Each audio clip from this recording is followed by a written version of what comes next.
Hi, we are live today with Talk to Us Tuesday. I am your host, Kristen Chernowski, and I'm excited to be joined today by Annalee and Kim. And we're going to spend the next half hour talking to you about agriculture and history. So lots to cover. And if you are joining us live and have a question, feel free to type in your question. We'll try and get to as many as we can. And if you're tuning in later, feel free to leave your question. We'll get back to you as soon as we can. So welcome. Thank you for being with me today. And we'll start if you'll both introduce yourself and tell us your role with the city. So Annalee, if you want to start. Sure. My name is Annalee Barabee. I am the Ag Innovation Specialist with the City of Brighton, and it's actually a joint position shared with Adams County. Great. And I'm Kim Bauer. I'm the Historic Preservation Coordinator for the city. I do everything kind of with relating to buildings or with the museum here in town as well. Awesome. So we're going to start with you, Kim. Great. So tell us a little bit about yourself and kind of how you found your passion for history. Yeah, it started a long time ago. I remember that when I was a little kid, I used to go to the library with my dad and get as many history books from the adult section and not just the kids section. So I'd always read about like the Roman Empire and baseball and all that sort of stuff. So it kind of started there, and then I studied it in college, and then I got my graduate degree in historic preservation. So it's kind of been a long time coming. I've always enjoyed studying about the past and learning about different stories of different people from different times and different areas. So it's always kind of been something I've really enjoyed. Yeah, and a lot of history here in Brighton for you to a ton. spend your time with. A lot of great history, always so many different stories and different people that have lived here or shaped our lives even now from the things that they did in the past. So it's really fun, never a dull day, always something new. So it's a really fun time. Awesome. And Annalee, tell us a little bit about your background, how you became involved in agriculture and the joint efforts with the city and county.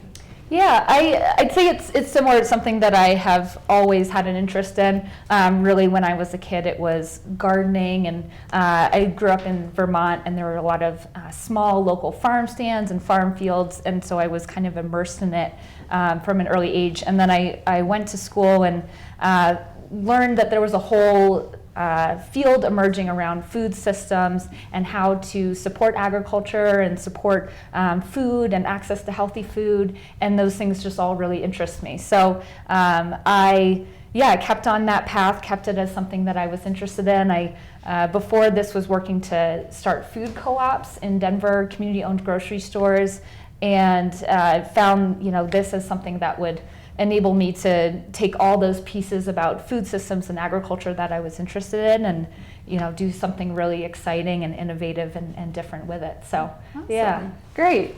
Again, we are live, so if you have questions about agritourism or historic preservation in this city, we have our two experts here with us for the next half hour, so we'll be happy to answer your questions.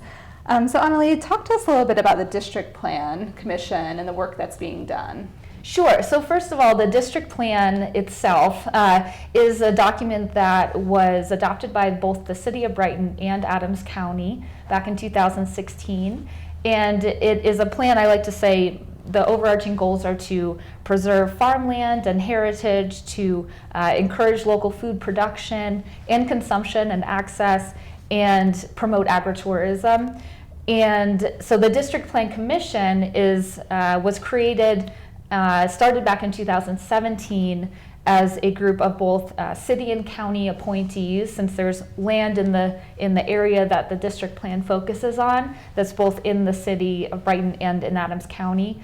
So the commission has members from both jurisdictions, and their role is to advise on the implementation of the district plan. So advise on those goals that I mentioned, act as ambassadors for the plan. So they're out there tabling at events and educating the public, giving us feedback on different deliverables that we bring to them, and are just a really dynamic, excited, committed group that helps us to implement the plan. Yeah, and so we sometimes get questions like, what is the area that the district plan covers? Can you kind of explain? Sure. So the district plan document was implemented to cover a specific geographic area, really looking at what are our priorities for agricultural preservation and for the farms and the local food system that is our core focus.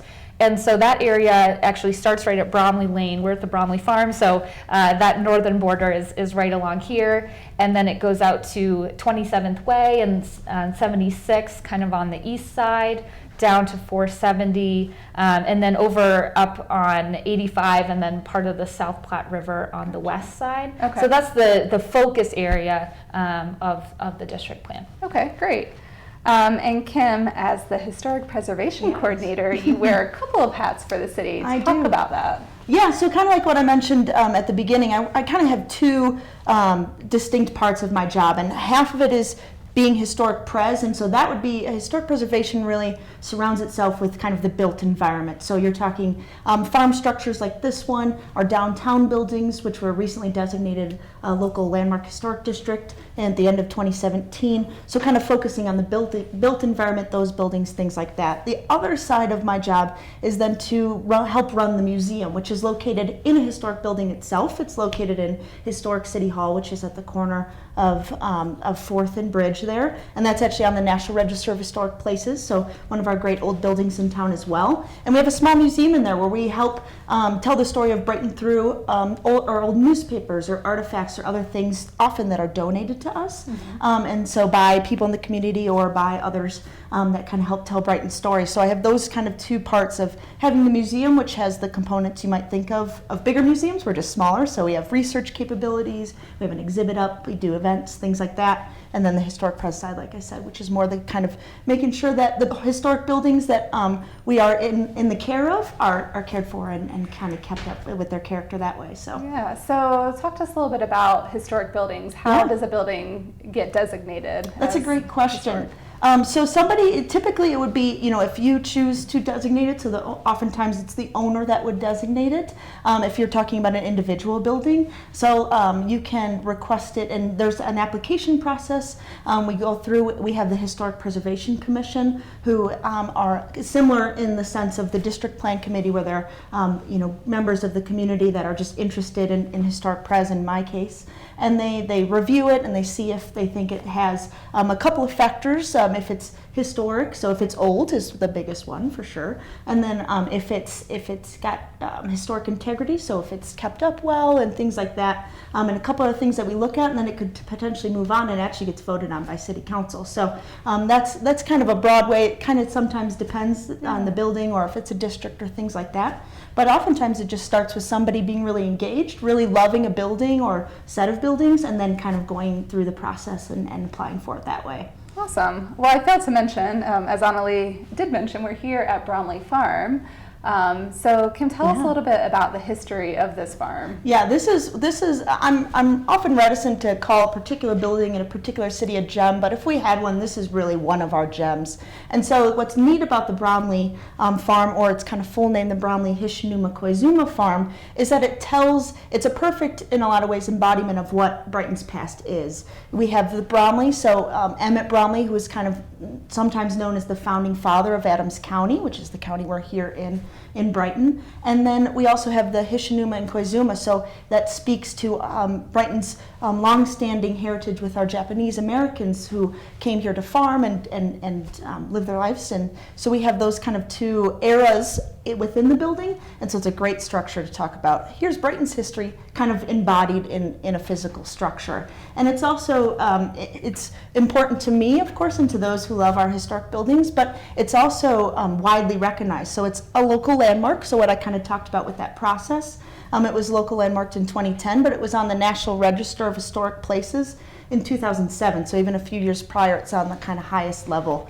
And then in 2018, it was awarded a Stephen Hart Award, which is by History Colorado, and for the restoration work that went on here at the barn. So for those of you who have been Brightonians for a number of years and have driven by, it might not always have looked like it looks today. Yeah. And so that rehabilitation process that it went through in part through a lot of grant money and and city support, it actually won an award for its restoration, which is really neat because they did such a great job. So it's kind of it tells a lot of different stories just in this one building. Yeah, that's awesome. And similar to Bromley Farm, there's other farms that have historic structures on the property. Can you talk about that? Yeah, we have a couple here in town. I mean, what's great about the way that our jobs work together is that's one of the ways we're really harmonized. And so a lot of the places where we see historic farms, they certainly have historic farm structures on them. And so you probably drive around town, you can drive past some on Sable and a berry patch has some older barns and structures on it.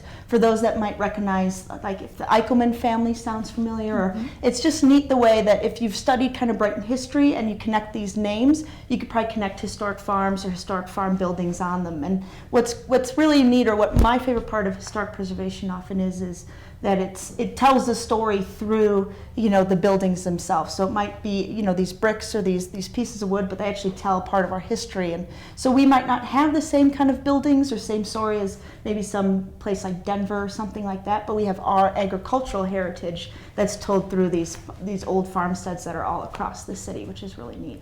Great. We have a comment that's come in from Lavetta about agritourism and making sure that the city puts up restrooms along bike routes and pathways. So that is a great comment, and we will be sure to pass that along to our Parks Department so they're aware of that.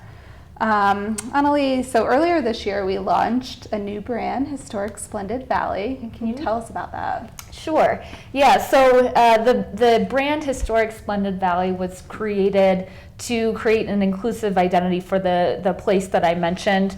Narrowly defined, the district plan has those boundaries. We think of Historic Splendid Valley as encompassing a larger area.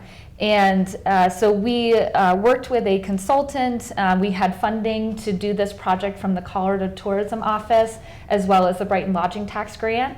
And we did, with the consultant, hours of public engagement and outreach to learn about how people view this place and what are the most important aspects of this area, this agricultural area.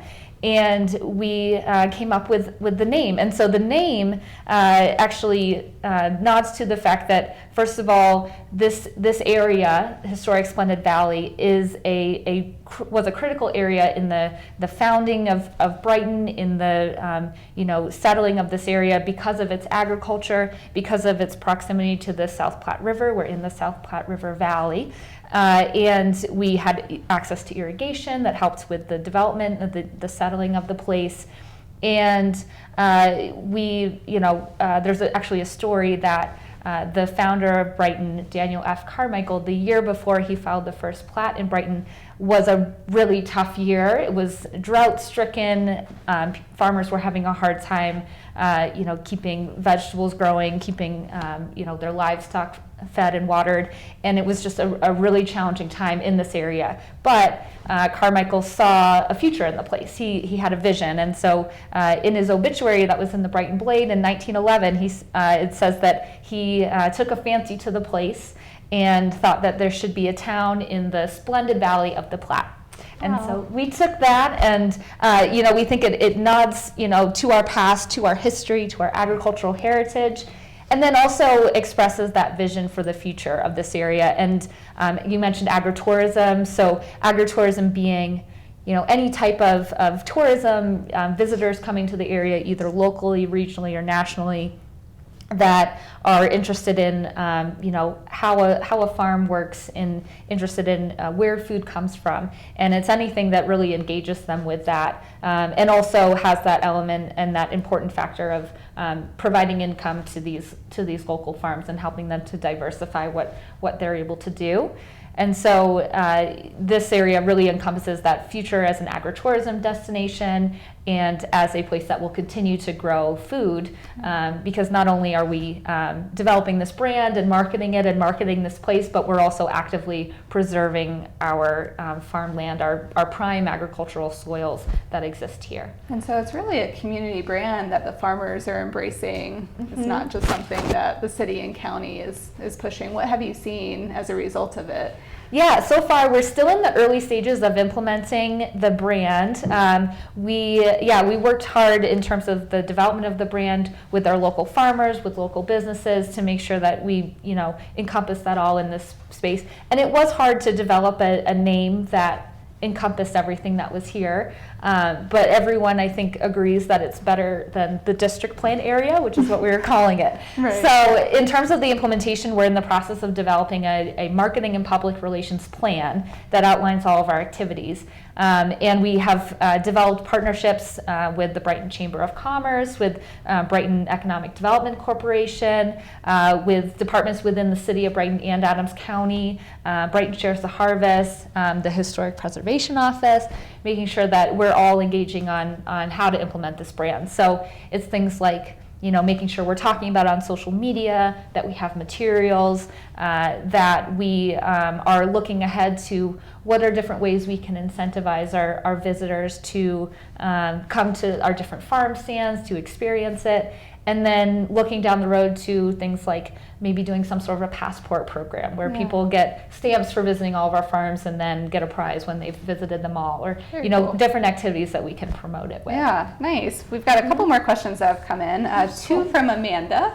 So Amanda would like to know, is there a farm to school program for schools in our district? Is that something that you could answer? Good question. We did develop a farm to school toolkit, and that is a toolkit that lays out a lot of the resources that exist, both with our local school districts and also related nonprofits. And that's on our website, which is brightonco.gov/Splendid Valley, and that you can access a lot of those resources, including that toolkit.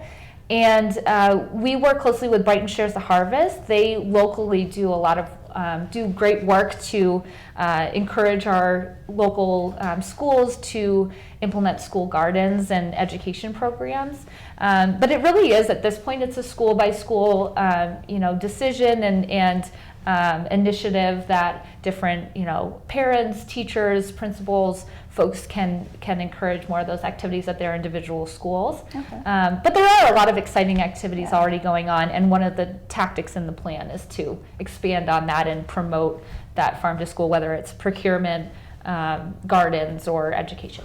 Nice. And another one from Amanda. What has been the coolest thing donated to the museum? Ooh, that's a good question. This, we actually have been, so we're doing this whole process of going through and cataloging our all of our donations, which just means that we're writing the descriptions out, making sure kind of everything has the right numbers. And part of that backlog, or going through what we've had donated, is we had a bottle of whiskey that was from pre-Prohibition, it was made in 1917, then bottled in 1933. So there's a lot of labels that said for medicinal use only, because 1933 was the last year of at least national prohibition. And so it was very, and it's almost completely full, and it's in this very hand-carved box. So that's one of the neatest ones. But other than that, I'll say everything, because I love everything about Brighton's history, and it's just really cool to learn and see all the different ways that these things can tell a story. So, but the whiskey's pretty cool.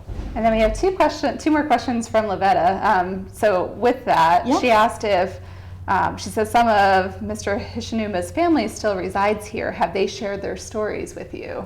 We not yet. We have recently implemented an oral history kind of project. So we're working on trying to go around to different community members, certainly, with the Hishanumas, Browmies, things like that, where we really want to have those stories, since they're kind of prominent figures in our Brighton history. So not yet, but we would hope to maybe have something like that offered or do something like that. So that's a good question, but there's always more work to be done. So that's a good one. Thank you. And then she also asked, are you still trying to put a housing area in the middle of agricultural fields? Can you talk a little bit about how development comes Sure. Yeah. So there is the district plan area that I mentioned at the time when the district plan was adopted, which was back in 2016. There were already entitlements and there was already land that was annexed in this area that was going to be developed. That the plan is for that to be developed. So that's also encompassed in the district plan in different ways. Reading through the plan, it talks about preserving farmland, encouraging the production of local food, agritourism, but within that is also recognizing that there does have to be that connection with development, and that some development is desirable because it can help to make this area more vibrant, that it can help to bring in support services for agriculture, whether that's some sort of processing or distribution, or farm to table restaurants, bed and breakfast, different things that really enhance the area. Yeah. And that Brighton is a growing city, and so that residential development that was already entitled, that moves forward and is not impacted by the plan. But future developments, we hope to strongly encourage the preservation of farmland along with that. So incorporating things like cluster development that put all of the houses in one part of a parcel, and then there's open space for agriculture that remains. And so the plan is pretty dynamic in how it looks at those issues and works to incorporate everything in this splendid valley. That's good information. Thank you. So Kim, you mentioned the museum. Yes. What can people see if they come? That's a great question. So right now we have an exhibit up that talks really about Brighton's overall history. So we started it in basically in the 1860s. So Brighton was officially a city in 1887, but there were certainly homesteaders, so it ties back to our agricultural heritage well before then. And so it kind of talks about from the homesteaders until the closing of the Great Western Sugar Factory, which was a big economic driver for the city for a number of years. So that would have been the late 1970s. And so what the exhibit does is it goes through kind of thematically, so kind of chunk by chunk. And what I mean by that is we look at our homesteading history, so livestock, farming, all that sort of stuff. Then we look at our railroad history, which we have a ton of here, with the Union Pacific coming through. The depot, which is downtown right on Bridge Street, that was the third depot built in the early 1900s that served the Union Pacific Railroad. So we have a lot of kind of commerce that came through that way. And then we talk about our factories and our economy and how it was shaped by places like the Great Western Sugar Factory or Cooners or other places like that were big drivers for us here in Brighton. And then people in general. So like I've mentioned, we have a lot of different, diverse history here in Brighton, so we kind of try to talk about that in some of our groups that we're here in Brighton. So that's our main exhibit right now. We are looking to change that and do an updated or just change our exhibit out probably in early 2020. So I'll tease that, but we don't know exactly what story we'll tell there yet. And then they can also, I kind of touched on it earlier, that they can certainly see, research, look through, do whatever they'd like in our research library. We have a big collection of Brighton Blades, Fort Lupton presses, and other newspapers that were in and around Brighton and Adams County over the years. And they're a great research tool and just fun to look through. Carmichael's obituary is in there, so we got to look at the actual 1911 newspaper that actually read that out, which was really fun. Yeah. And so we just have a number of things that we're able to kind of help people out with in terms of research or just seeing stories that are being told. Yeah, and what are the hours of the museum? That's a great question.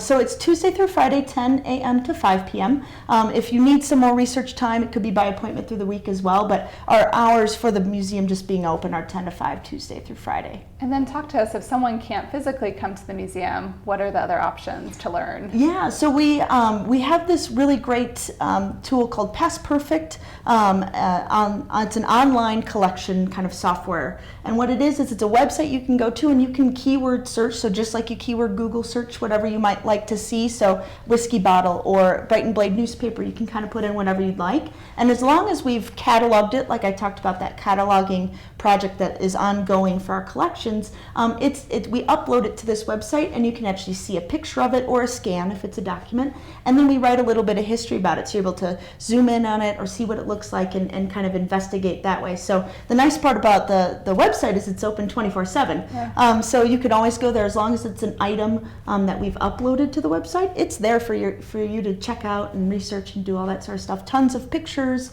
and all sorts of really cool things that are on there. Can you mention that website address again? Yeah, it's a kind of a convoluted title, but if you Google search Past Perfect Brighton, Colorado, it should come right up. You click on it and easy peasy. Awesome, Thank you. And we have time for a few more questions, so let's see what we can fit in. Yes, easy peasy. Annalie, if you'll tell us a little bit about the local food workshops that are planned. Sure. So the district plan, which is the document that my job is implementing and that guides the district plan commission and the work that we do with the city and the county, has about 35 tactics, 35 different activities to implement the plan. And one of those is to hold a local foods workshop here in Brighton that looks at some of the food access issues we have here and looks at some different strategies. And so we're pretty early in the planning phases, but in early 2020, we're planning to have that workshop here and working to pull together partners and get that off the ground. But it really is a good opportunity to examine what we have here, all the resources we have available, all of the organizations that are working on these issues, and then what can we do to improve that? What are the gaps and what can we do to make it so that people can access food, healthy food, fresh food, access our local produce that we grow here on a day-to-day basis when it's available. Nice. Yeah. So you guys carpool to work a lot. We do. What are those conversations like? Oh, they are. How's the Splendid Valley doing? It seems really nice, I think, right, May? Yeah, we drive through it every day on the way home, so commenting on that. It's pretty great. It oftentimes will work out. And so we'll play, instead of playing horse, we play Splendid. Nice. And it's usually about how I won at Splendid. She has won, I think, 3 or 4 times. Yeah, we go to the rec center and we play Shoot hoops. Splendid, and she wins. So you guys spend a lot of time together, which is great because your roles overlap quite a bit. That's right. so- That's true. Yeah, good friends, great work, collaboration. It's great. Yeah, and there is a lot of connection and overlap with our 2 roles, whether it's the city and the county are working to acquire properties, so those properties often have historic structures, so that's one opportunity. The county actually purchased earlier this year the Murata Brothers Farm in Splendid Valley, about 38 acres, and there are historic structures on that property, so working together on things like that. And then Historic Splendid Valley, obviously, actually Kim helped to develop the name Splendid Valley, Historic Splendid Valley. The consultant that we worked with came over to the museum and was looking through materials, and that's how the name was found. So Yeah. there's a lot of good overlap and a lot of good Yeah. connection, and it helps to have that friendship outside of work, because then it's those things come up that you don't necessarily think of when you're in your office And I mean, just working on your own thing. to the same point of the other side of the coin, I mean, with so much agricultural history, if you just look at it from my lens, then